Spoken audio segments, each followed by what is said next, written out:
Après leur libération nocturne suite à leur interpellation le jeudi 29 mai 2025 par les services de la police municipale, les leaders du syndicat des débrouillards du Gabon et de l'ONG Solidarité pour le développement du Gabon ont fait une communication devant l'hôtel de ville ce vendredi 30 mai pour éclairer la lanterne de leurs adhérents sur les circonstances ayant conduit à cette arrestation. Lundi, après notre assemblée générale extraordinaire, où nous avons fait des déclarations, il s'avère qu'après ces déclarations, après cette sortie extraordinaire du syndicat des débrouillards et de l'ONG, les autorités ont été saisies automatiquement.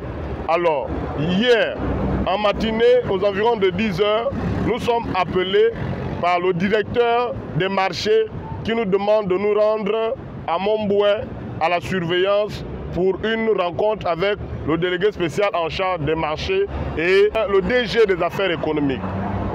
Je rassemble les troupes. Lorsque nous arrivons au niveau de la tour, nous voyons que la réunion est déjà terminée. La délégation du maire en charge des marchés, du DG des affaires économiques, du directeur des marchés, lorsqu'ils nous ont vus, ils nous ont tout simplement esquivés en demandant au lieutenant qui était sur le terrain de nous interpeller. On nous a interpellés lorsque ils nous ont amenés à la tour. Moi, j'ai été menotté plus de 30 minutes. Vous voyez, mes bras sont même gonflés. J'ai été menotté. J'ai été presque torturé. Parce que jusqu'à ce matin, à travers la brutalité dans laquelle ces policiers m'ont pris, je ressens encore beaucoup de malaise au niveau du cou. Le président du syndicat des débrouillards du Gabon a décrit les faits qui ont suivi leur interpellation. Nous sommes arrivés à l'hôtel de ville. Nous sommes passés par un procès verbal.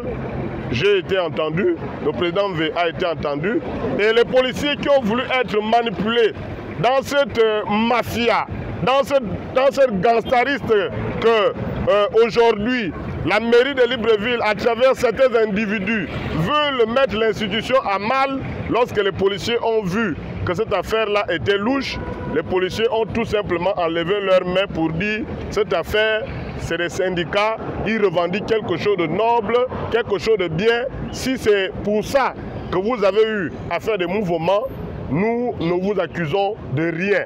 Alors la police s'est désengagée. Il dénonce une mascarade dans laquelle seraient impliqués certains commerçants et des responsables de la municipalité de Libreville. Dans cette rencontre, nous pouvons comprendre de la bouche du délégué spécial en charge de marché, lorsque devant le commandant de la police municipale, il était question de présenter les preuves et les documents. Le président Vémo, nous avons fait sortir l'arrêté municipal 052 promulgué en 2020 par le maire Léandre Zieux, que le délégué spécial en charge des marchés, le DG des affaires économiques, le directeur des marchés ont renié.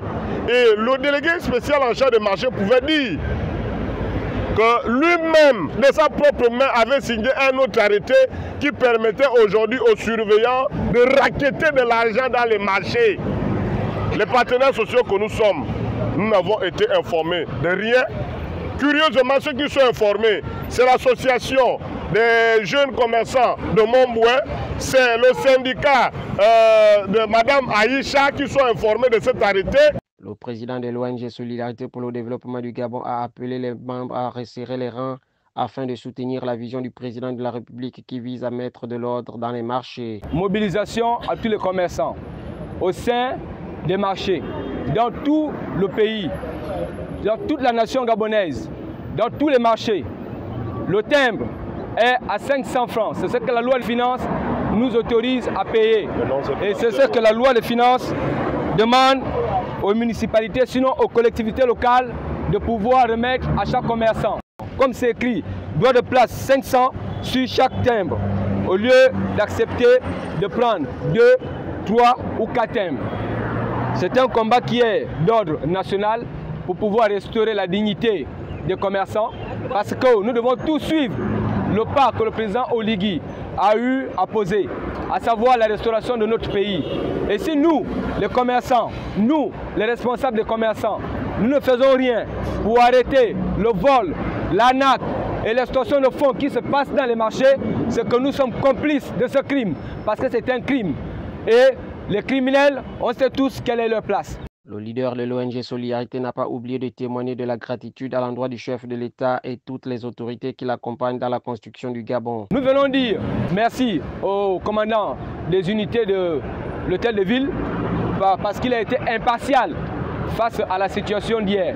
Nous continuons de remercier le président de la République pour ce qu'il fait en rapport avec les marchés qu'il commence à construire, ceux qui sont en voie de construction et ceux qui sont déjà livrés. Et nous continuons de dire, Monsieur le Président, il faut continuer dans cette lancée. Mais il faut plus. Il faut la normalisation de nos activités. Il faut la formalisation de nos activités. Voilà pourquoi nous appelons également le ministre du Commerce afin qu'il puisse recenser tous les commerçants qui sont aux abords des trottoirs. Parce que le commerçant appartient au ministère du Commerce et non à la mairie. La mairie, nous ne sommes que des partenaires. Et nous ne voulons pas continuer à être abusés parce qu'ils nous disent que nous sommes dans l'informel. Déterminés à lutter pour la normalisation de ce secteur qui profite à certains individus tapis dans l'ombre au détriment de la trésorerie de l'État, les petits commerçants sont déterminés à resserrer les rangs pour que la loi triomphe dans les marchés.